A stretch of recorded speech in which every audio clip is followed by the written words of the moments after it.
Speaker, Madam Speaker, I'd like to tell you that I stand here a very sad person. And yet, indeed, I'm also deeply happy because it has been something that I've been dealing with at a personal level in terms of my responsibility as a legislator. Madam Speaker, before I proceed with saying anything, I would like first of all to mention a few names. I want, just like my colleagues have said, my brother Harun Cheruiyot, I knew you were worthy, but I now know you are much more worthy than I thought you were. You have actually surprised me. I remember once I made a phone call to you and I was asking you, how do we manage this thing of Madam Nyakango? And you said, please tell her to know that we are trying to figure out what to do. And I took the message, and that's when I knew that you are a serious person. I'm proud of you. Keep it up. Madam Speaker, I also would like to mention the name of Madam Nyakango, who's the Controller of Budget, and Madam Nancy, who's the Auditor General, the two incredible women of this republic. If I had my own reward, I would give them. Because when everything else seems to have been failing, some of us have been talking to them, and all the time we feared for their lives. Why? Not because anything would happen, but the costs were too high. The expectation was much higher. They have done their job, and I'm so happy that this House, which is known as the Oversighting House, has seen the light. My colleagues who are in this House, I'm very lucky because I've lost my voice a bit. I'm lucky because I have the institutional memory. I have been in politics for the last 30 years. Those 30 years I've been in elective politics, about 22. Madam Speaker, the problems, the way Mzee Odinga said about Kenya, have not been started by President William Ruto. If you look at the history, and Madam Speaker, the other day people were asking me, how did you tell that these young Gen Zs are actually going to come to the streets after 1 year? I said, I look at the trend. If you look at independence 1962-3, that was the 20 years beyond where the liberation movement took place. After that, we got independence. It took another 20 years for us to have a military coup. The people who are guiding and who are even within that military coup are not old men like Jaramogi or Charles Njonjo at that time. It was young Gen Z students of the University of Nairobi and young people who believed in the ideal of what Kenya was. The second issue that came up, Madam Speaker, was after, by the year 2002, there was another 20 years.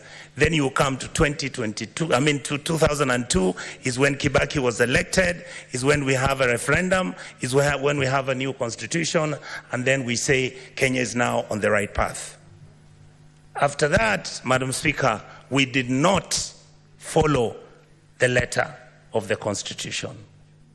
What many of us have never understood is that your democracy is as valid and as reasonable and as verifiable and is implementable as the people who are willing to follow and implement that constitution. We have completely failed our people.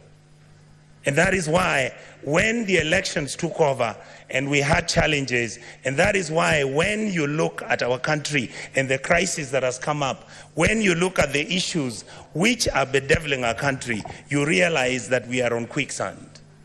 Unless you have old men and old women, people of dignity and decency, people who have got wisdom, people who are not greedy to fix this country, we will not have a country very soon. Madam Speaker, I've served as an assistant minister. I went to Cote d'Ivoire, sent by President Kibaki to go and visit President Gbagbo. I got into his house. He was wearing a vest. That time the military was around him. He was being deposed. 2 weeks later, he went home with his wife. They were half naked.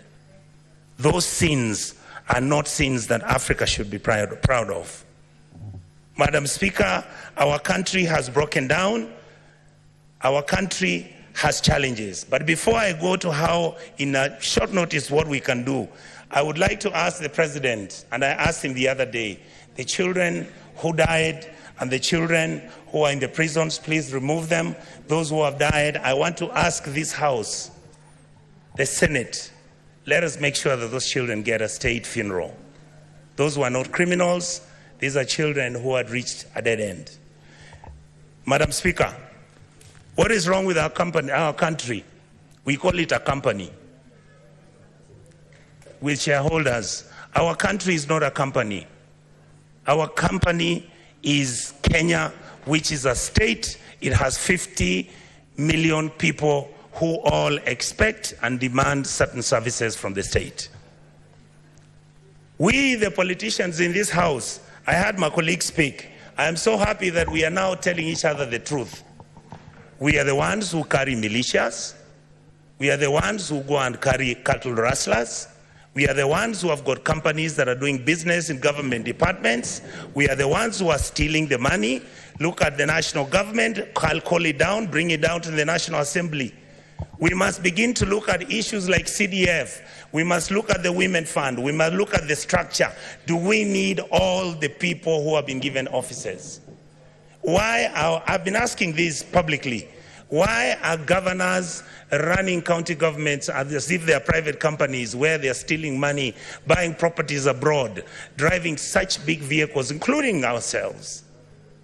When did we decide that I must drive a car which is 4.8 cc, that at 3,000 cc is not good enough? When our children don't have medicines, when our women are not giving birth, when we can't feed our children, when we buy fertilizer, we deal on it, we sell some of it, we sell mchanga. We are bringing in maize when we are supposed to be planting maize and giving farmers fertilizers and giving them funds so that we can get production and increase that, so that we create jobs for our people. It is we politicians who go and buy 2 million tons, 2 million metric tons of maize. We come and sell. We bring 3 million metric tons of sugarcane. Mumias is dying. Chemelil is dying. Sony Sugar is dying. Those are factories that used to employ people. Who are the biggest dealers of investment companies in Kenya? We, the political class. What happened to Kenya Airways? Look at it now. It's smelly, filthy. It was the pride of Africa. Who runs Kenya Power? Why are we not told who are the owners of the independent power suppliers of this country? Why are we not being told who owns our national parks? But you hear money is being stolen by none other than the elite and the political class. These people out here are tired. These people are tired. I was crying this morning today because we are messing up a good thing. We are messing up this country. Who wants to be a refugee? And there's enough for you people to eat, so long as you eat.